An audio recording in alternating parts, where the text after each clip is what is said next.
What I'm going to talk about is some of the history of SE in the United States, the response by USDA, response by industry, then the response by FDA. One of the things that first got this going was a report in the Journal of American Medical Association in 1988, where they reported on grade A eggs as a source of Salmonella enteritidis in people, causing some illness and deaths in nursing homes. So this really got the egg industry's attention and a lot of consumers and buyers of eggs' attention. We found from this that SE was found to be transmitted within the egg. Before this, we felt most of the salmonellas were on the shell and could be washed off, but now it's totally egg transmitted, vertically transmitted. And in the Northeast, it was the first states to be the region to be affected significantly. Of course, whenever you think of an egg-transmitted disease, you think of the breeder stock. So that's what we started looking into, and they were first to be examined. And the National Poultry Improvement Plan initiated a U.S. SE clean program for egg-type breeders in 1989. A lot of work went into this by a lot of different people. And they finally came up with a good program to look at this in breeders.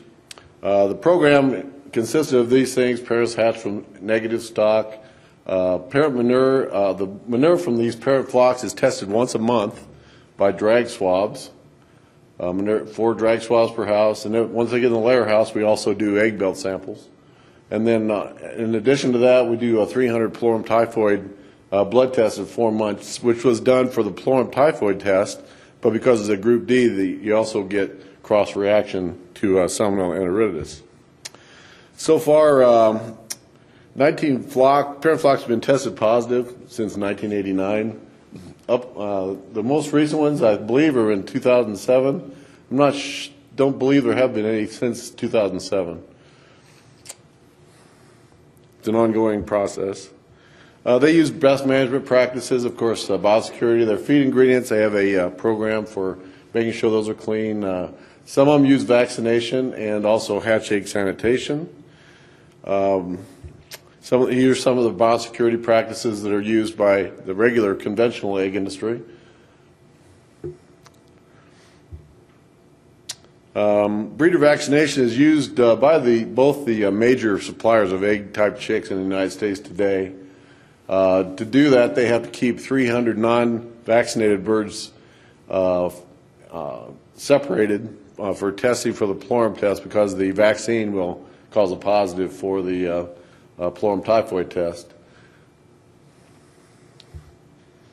And they use hatch egg sanitation, some of them to, in case there is SE on the shell, hopefully kill it.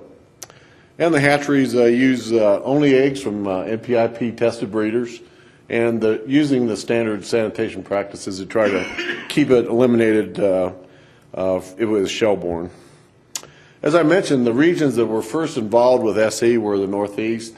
So the Northeast region is where the big concentration of activity into how to control this. Pennsylvania was a major state supplying New York. As you can see, New York was one of the states that had most of the outbreaks. So New York was going to put an embargo on Pennsylvania eggs if they didn't do something. So they pretty much got together. First, I had another slide on this that showed the incidence of SE in the Northeast and Mid-Atlantic states, which are the big, the cases over the years. Actually, we're having some SE cases before 1988 that indicated here.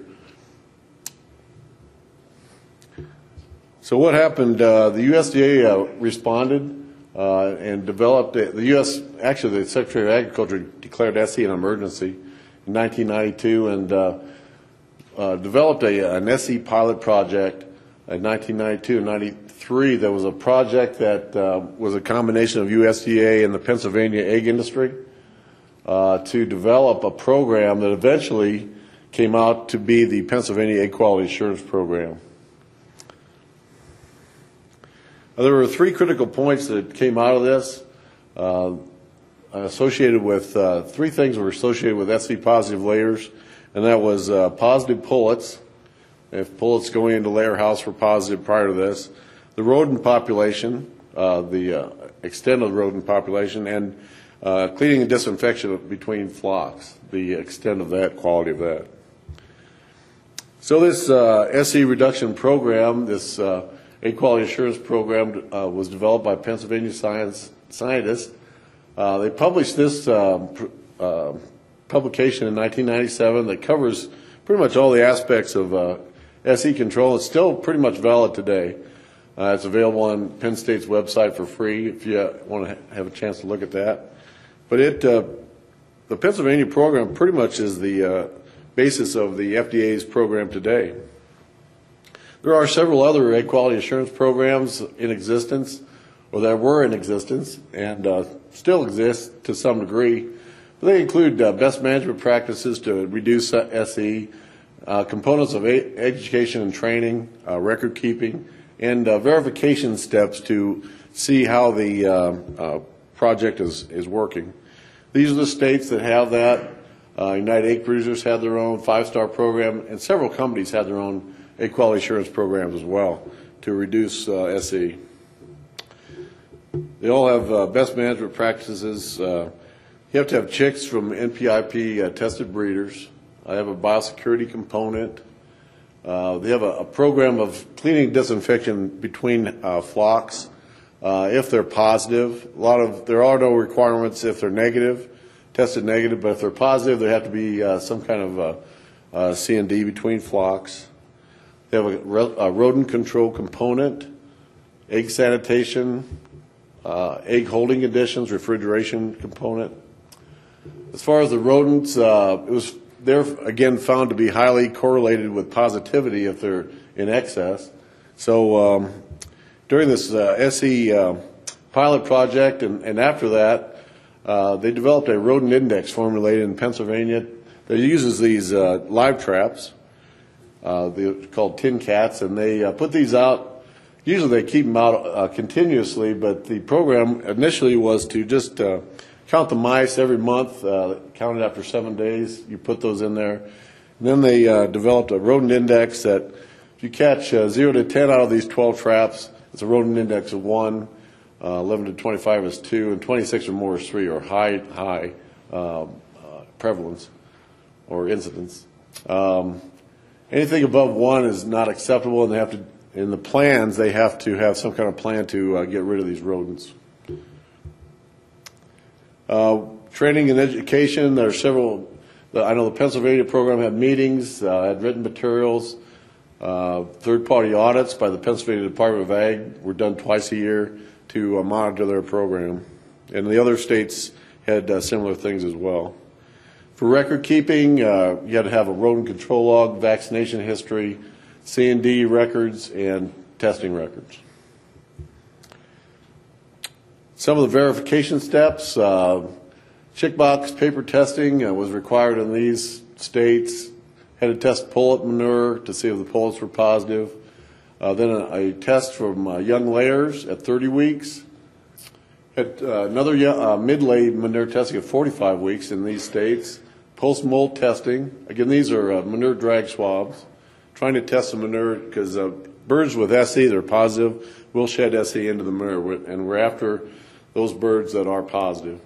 And then some states would require only a pre-movement testing within like 8 weeks of move out. Those states and the United Egg Producers required that.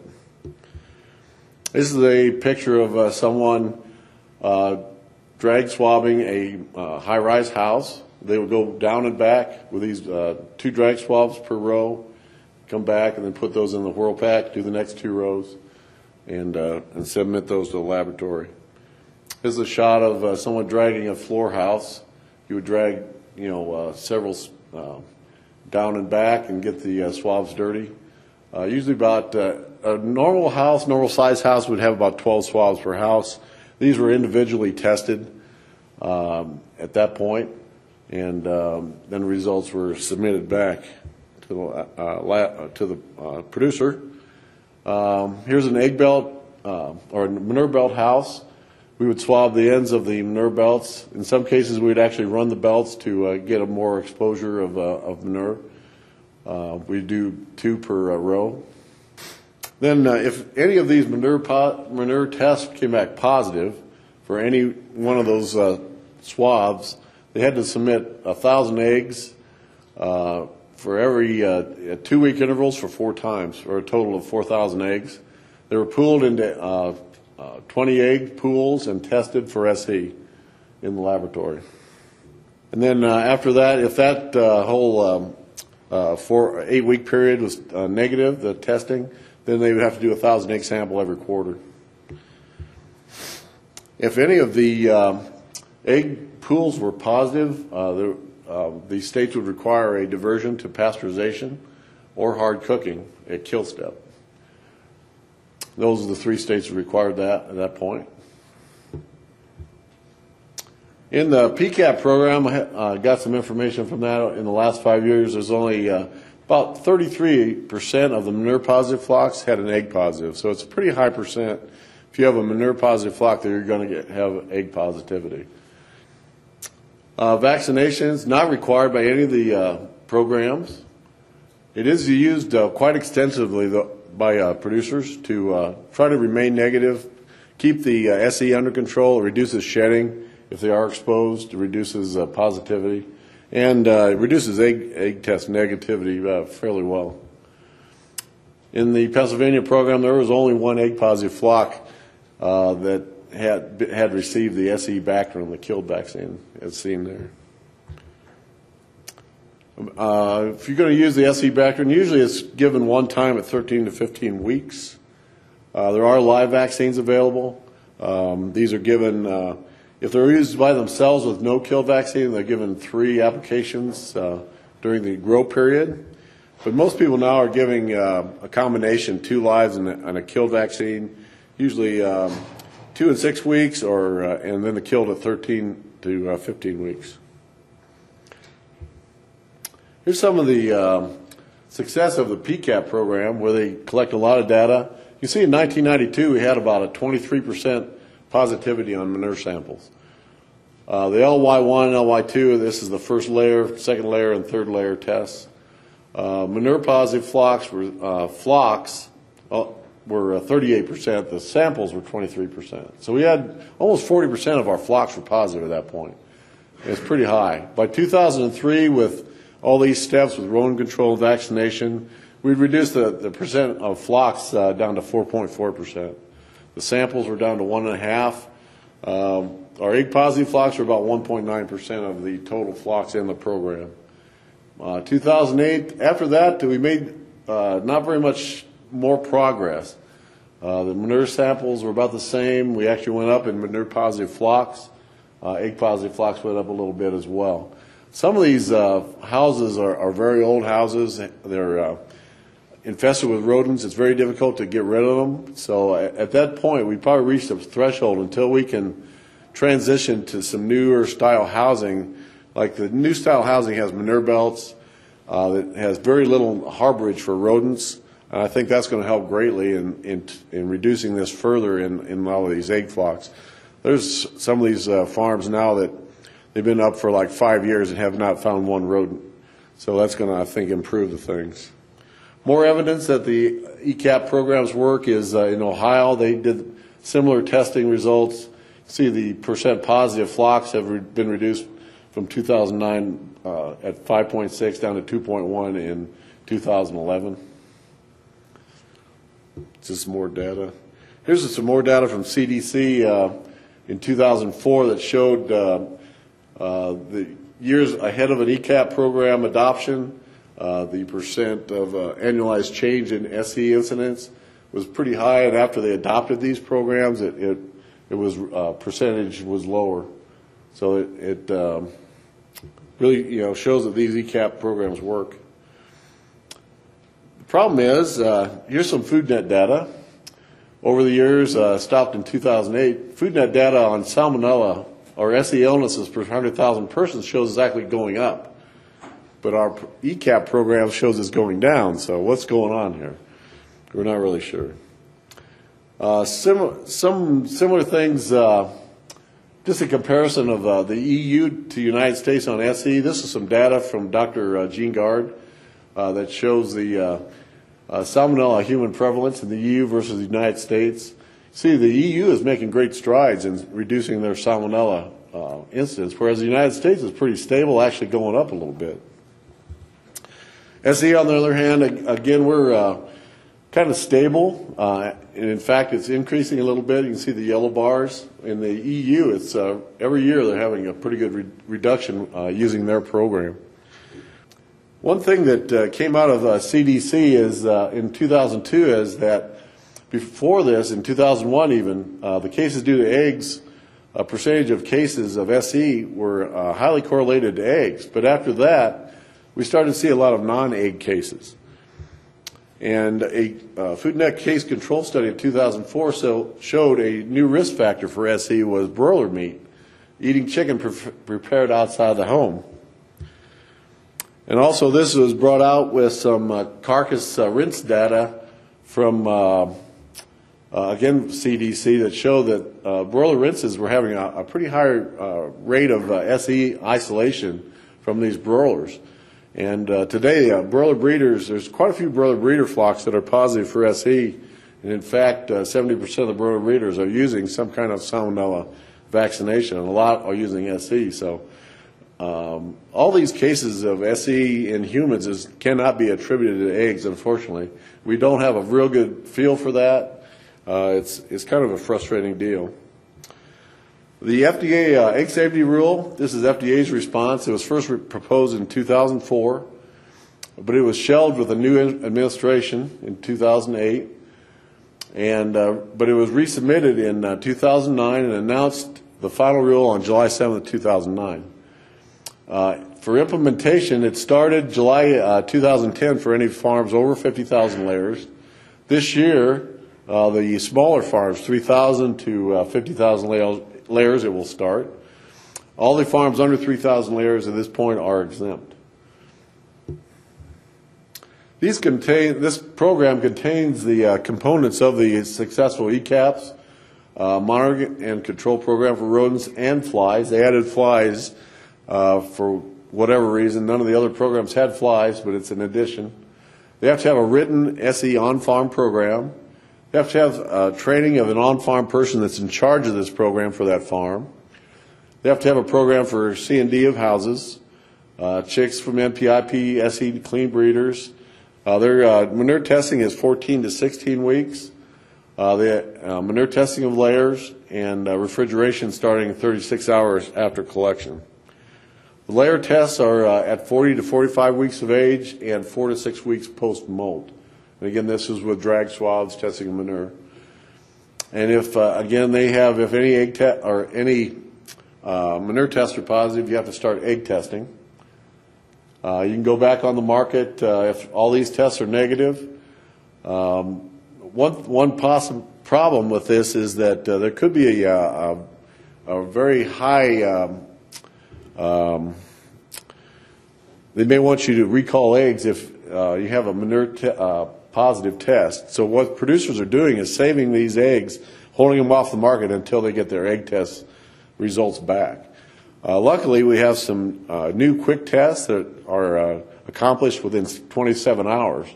The normal conventional tests were taking like 10 days, so producers would have had to save eggs for like 10 days before they could go back on the market. But now they can hold eggs for like 2 days, and if it's negative, they go back on the market until they collect the next set of eggs. Some of the challenges for this national program is that some parts of the country don't have a ready market for pasteurized eggs or breaking market. There's just some places that they don't have any place to go with their eggs. Luckily, that has not been an issue yet. All these places luckily they've tested negative. Laboratory testing capabilities, some states are lacking. They have to ship their samples to private labs and a long way away. If they ever have a manure positive, we're not sure what they're going to do because there's no lab in that state that can test eggs. They have to produce. They had to purchase some equipment that was not required before this program, and they had to add more laboratory people. Especially when you egg test, you have to have several people to crack the eggs and work with those eggs to get them tested. FDA and molecular lab methods made me much more sensitive, and we found this out, that some of the molecular tests are more sensitive, and fortunately the producer has a choice of methods they can use, so they tend to use the less sensitive methods for their manure and the more sensitive methods that are quicker for the egg test. So that's the way FDA has it written. The FDA methods, FDA conventional method was very much more time consuming and than the methods that were used prior to the FDA program. Many states are, before the FDA program, they were actually paying for the testing of the program, but now with FDA, you have to pay, all the producers have to pay for themselves. Private labs are very expensive compared to state labs when it comes to this testing cost. Other challenges are that these farm packed eggs are now they were refrigerating at 55 degrees prior to the FDA program. Now they have to go down to 45, and a lot of them had to add cooler capacity, and this might lead to more thermal checks, which a thermal check is due to the real low temperature going into a hot water egg wash.